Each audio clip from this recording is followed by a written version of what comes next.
السلام عليكم ورحمة الله وبركاته. السلام ورحمة الله وبركاته. والصلاة والسلام على رسول الله سيدنا محمد بن عبد الله وآله وصحبه ومن والاه وبعد. Na tunaendelea na somo hili Risalatani, tukianzia kuishia katika darasa iliyopita jana. Shekhe anasema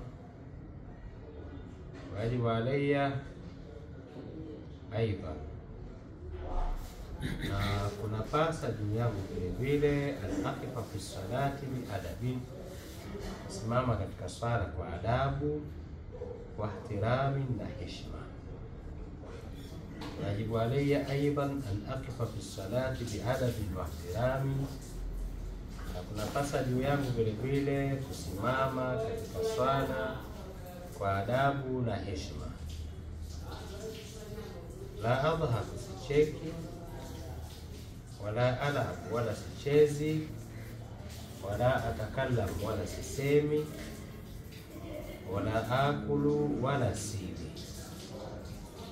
Hiyo ndio namna ya kusimama katika swala kwa adabu na heshima. Maka ni fundisho ambalo analipata kijana katika swala, aswali katika hali na hali kama hiyo. Anasema shekhe, mafunzo kwa vijana vile vile katika vitu ambavyo kijana anatakiwa kufundishwa ni kupenda pale anapojifunzia, kuipenda madrasa yake. Kwa shekhe anasema uhibu madrasati, ninaipenda madrasa yangu, lianaha tuallimuni, kwa kwamba madrasa yangu inanifundisha, kwa kwambayo inanifundisha. Naipenda madrasa yangu kwa kwambayo inanifundisha, maanake ni kwamba ninajifundisha katika ile madrasa. Kwa katika vitu ambavyo mtu atakiwa vipende, mtoto atakiwa afundishwe kupenda madrasa, maana akiipenda ndo ataweza kunufaika nayo. Sheikh anaendelea kufundisha, asema adhabu ila madrasati mubakira, ninakwenda kwenye madrasa yangu hali ya kuroka, manake ninakwenda kwenye madrasa yangu mapema. Adhabu ila madrasati, ninakwenda kwenye madrasa yangu mubakiran, hali ya kuroka. Wala ataakharu an laqil jaras, nasichelewi kwa kugongwa kengele.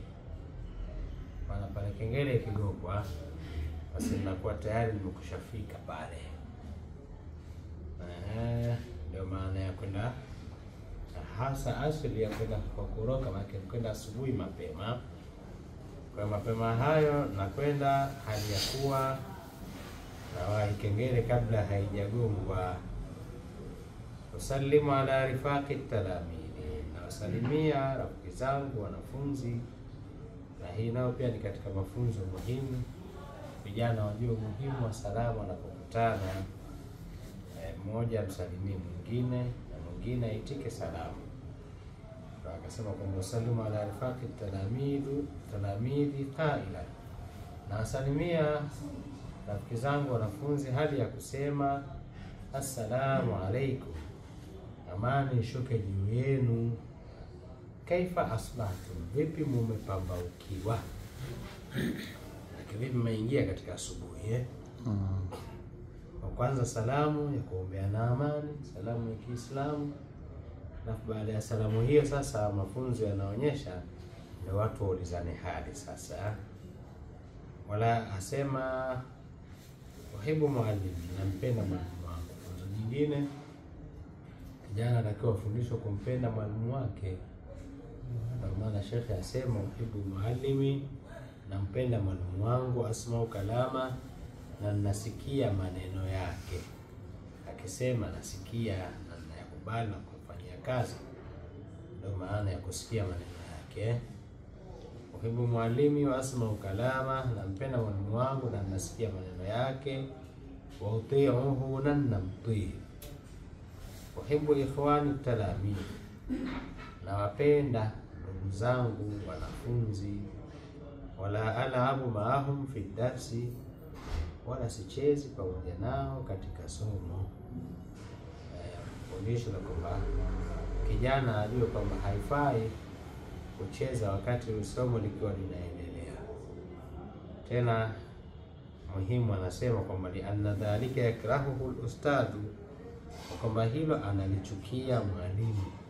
Hilo la kucheza wakati somo linaendelea anachukia mwalimu. Sheikh analitaja kwamba hiyo ndio sababu ya kutocheza darasani.